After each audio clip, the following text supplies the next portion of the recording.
ಭಾರತ್ ಮಾತಾಕ್ಕೆ, ಭಾರತೀಯ ಜನತಾ ಪಕ್ಷಕ್ಕೆ, ನಮ್ಮ ಮಂಡ್ಯದ ಹೋರಾಟಕ್ಕೆ ಎಲ್ಲರಿಗೂ ನಮಸ್ಕಾರ.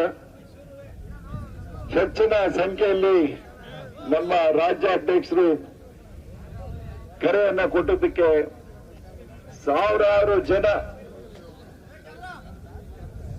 ಬಂದು ಈ ಪ್ರತಿಭಟನೆಗೆ ಭಾಗವಹಿಸ್ತಾ ಇರೋದಕ್ಕೆ ನಾನು ಅಭಿನಂದನೆಯನ್ನ ಹೇಳಲಿಕ್ಕೆ ಬಯಸ್ತಾ ಇದ್ದೀನಿ. ನಮ್ಮ ರಾಜ್ಯ ಅಧ್ಯಕ್ಷರಾದಂತ ವಿಜಯಣ್ಣ ಅವರೇ ಮತ್ತು ನಮ್ಮ ಅಶೋಕ್ ಅಣ್ಣಾಜಿ ಅವರೇ, ನಾರಾಯಣ ಸ್ವಾಮೀಜಿ ಅವರೇ, ನಮ್ಮ ತಂದೆ ಸಮಾನರಾದಂತ ಹೋರಾಟಗಾರರು, ಚಿಕ್ಕ ವಯಸ್ಸಿನಿಂದಲೂ ಹೋರಾಟ, ರೈತರ ಪರ ಹೋರಾಟ ಕೊಟ್ಕೊಂಡು ಬಂದಂತ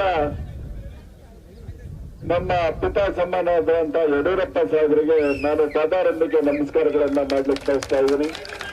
ಈ ವಯಸ್ಸಲ್ಲಿ ಮಂಡ್ಯ ಜಿಲ್ಲೆಯಲ್ಲಿ ಹುಟ್ಟು ಬೆಳೆದು ಚಿಕ್ಕ ವಯಸ್ಸಿನಿಂದ ಹೋರಾಟವನ್ನ ಕೊಟ್ಕೊಂಡು ಬರ್ತಾ ಇದ್ರು. ಈ ದಿನ ಮುಂದೆನ್ನ ತಗೊಂಡು ಇದಕ್ಕೆ ಕುಂತಿರೋದಕ್ಕೆ ನಾನು ಮತ್ತೊಮ್ಮೆ ಅವರ ಪಾದ ಕಮಲಕ್ಕೆ ನಾನು ನಮಸ್ಕಾರಗಳನ್ನ ಮಾಡಲಿಕ್ಕೆ ಬಯಸ್ತಾ, ಮತ್ತು ನಮ್ಮ ಮಾಜಿ ಸಂತರಾದಂತ ನಮ್ಮ ಅಂಬರೀಷ್ ಅಣ್ಣವರ ಧರ್ಮ ಪತ್ನಿ ಅವ್ರಿಗೂ ಸಹ ನಾನು ಅಭಿನಂದನೆಯನ್ನು ಹೇಳಿಕ್ ಬಯಸ್ತಾ ಇದ್ದೀನಿ. ಮತ್ತು ಇಲ್ಲಿ ಭಾಗವಹಿಸಿರುವಂತ ನಮ್ಮ ಎಲ್ಲ ಹೋರಾಟಗಾರರಿಗೆ ನನಗೆ ಮತ್ತೊಂದು ಸಾರಿ ನಮನವನ್ನ ಸಲ್ಲಿಸಿ, ಯಾವುದೇ ಕಾರಣಕ್ಕೂ ನಾವು ಯಾಕೆಂತ ಹೇಳಿದ್ರೆ ನಮ್ಗೆ ಈಗ ಸದ್ಯಕ್ಕೆ ಜಾನುವಾರುಗಳಿಗೆ ಕುಡಿಯಕ್ ನೀರಿಲ್ಲ. ಮೆಡ್ರಾಸ್ಗೆ ನೀರನ್ನ ಕೊಡುವಂತ ತೀರ್ಮಾನವನ್ನ ಸರ್ಕಾರ ಯಾವ ರೀತಿ ತಗೊಳ್ತು ಅನ್ನೋದನ್ನ ಈ ದಿನ ನಮ್ಮ ಅಧ್ಯಕ್ಷರ ಮುಖಾಂತರ, ನಮ್ಮ ಮುಖಂಡರ ಮುಖಾಂತರ ನಮ್ಮ ಎಲ್ಲರಿಗೂ ತಿಳುವಳಿಕೆಯನ್ನ ಹೇಳಿ ಈ ಹೋರಾಟಕ್ಕೆ ಹೆಚ್ಚಿನ ಶಕ್ತಿಯನ್ನ ಕೊಟ್ಟು ಎಲ್ಲಾ ಕಬ್ಬು ಬೆಳೆಗಳು ಒಣಗ್ತಾ ಇದ್ದಾವೆ. ಗುರುಹಿರಿಯರೇ ತಾವೆಲ್ಲ ನೋಡ್ತಾ ಇದ್ದೀರಿ. ನೀರು ಬಿಟ್ಟಿದ್ದಾರೆ 1 ಅಡಿ 2 ಅಡಿಯನ್ನ, ಅದು ಯಾವ ತೂಬನ್ನು ಮೇಲೆ ಎತ್ತಾ ಇಲ್ಲ,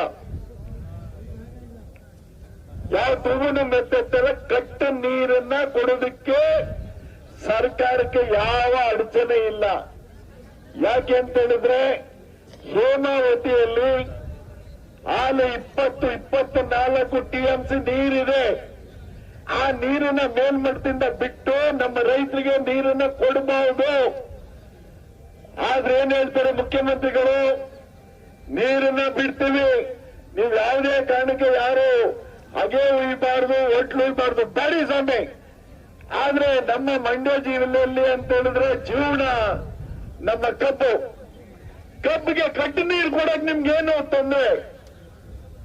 ಇನ್ನೊಂದು ತಿಂಗಳು 2 ತಿಂಗಳು 1 ತಿಂಗಳು ಕಾಲ ಕೊಟ್ರೆ ರೈತರುಗಳು ಬದುಕೋತಾರೆ. ಇವತ್ತೇನ್ ಮಾಡ್ಬೇಕು? ಬೆಂಕಿ ಇಟ್ಬೇಕಾ ಕಬ್ಬಿಗೆ? ನಮ್ಮ ಹಿರಿಯರು ಹೇಳ್ದಾಗೆ ನೀವು ಅವರ ಒಪ್ಪಂದ ಮಾಡಿಕೊಂಡು ನಿಮ್ಗೆ ಏನೋ ಅವಕಾಶ ಸಿಕ್ತು ಅಂತೇಳಿ ನಮ್ಮ ಕಾವೇರಿ ನೀರನ್ನ ಖಾಲಿ ಮಾಡಬೇಕಾದ್ರೆ ನಾವು ಕುಡಿಯೋದು ಹಾಗೆ. ಈಗ ಕುಡಿಯೋಕೆ ನೀರಿಲ್ಲ ಸರ್. ಆಲೆ 500 ಅಡಿ ಬೋರ್ವೆಲ್ಗಳು ರೀಚಾರ್ಜ್ ಆಗ್ತಾ ಇಲ್ಲ. ಕೆರೆ ಗಡ್ಡೆಗಳನ್ನು ತುಂಬಿಸ್ಕೊಟ್ಟ ನಿಮ್ಗೆ ಶಕ್ತಿ ಇಲ್ಲ ಅಂತ ಹೇಳಿದ್ಮೇಲೆ ಸರ್ಕಾರದಿಂದ ನೀವು ನಿಜವಾಗ್ಲೂ ಸರ್ಕಾರ ವಿಡ್ರಾಲ್ ಮಾಡಿಕೊಂಡು ಮನಗೋಗೋದು ಒಳ್ಳೇದು ಅಂತ ಹೇಳಿಕ್ ಬಯಸ್ತಾ ಇದ್ದೇನೆ. ಇನ್ನು ಹಿರಿಯರು ಹೆಚ್ಚಿನ ರೀತಿ ಮಾತಾಡೋರಿದ್ದಾರೆ. ಹೋರಾಟ ಇದಕ್ಕೆ ತಪ್ಪದಲ್ಲ. ಇದು ಸೆಪ್ಟೆಂಬರ್ ಕಾಲ. ಯಾಕೆಂತ ನಮ್ಮ ನೀರು ನಿಲ್ಸೋ ಗಂಟಲು ಈ ಹೋರಾಟ ಯಾವುದೇ ಕಾರಣಕ್ಕೆ ತಪ್ಪಲ್ಲ. ನಾವು ಮಂಡ್ಯ ಜಿಲ್ಲೆಯವರು, ನಾವು ನೀರಿನ ಬದಲಿಗೆ ರಕ್ತ ಕೊಡೋದಕ್ಕೂ ನಾವು ರೆಡಿ ಇದ್ದೇವೆ ಅಂತ ನಾವು ಹೇಳಿ ನಿಮ್ಮೆಲ್ಲರಿಗೂ ಅನ್ಸಿ ನಾನು ಮಾತು ಮುಗಿಸ್ತಾ ಇದ್ದೀನಿ. ನಮಸ್ಕಾರ, ಧನ್ಯವಾದ.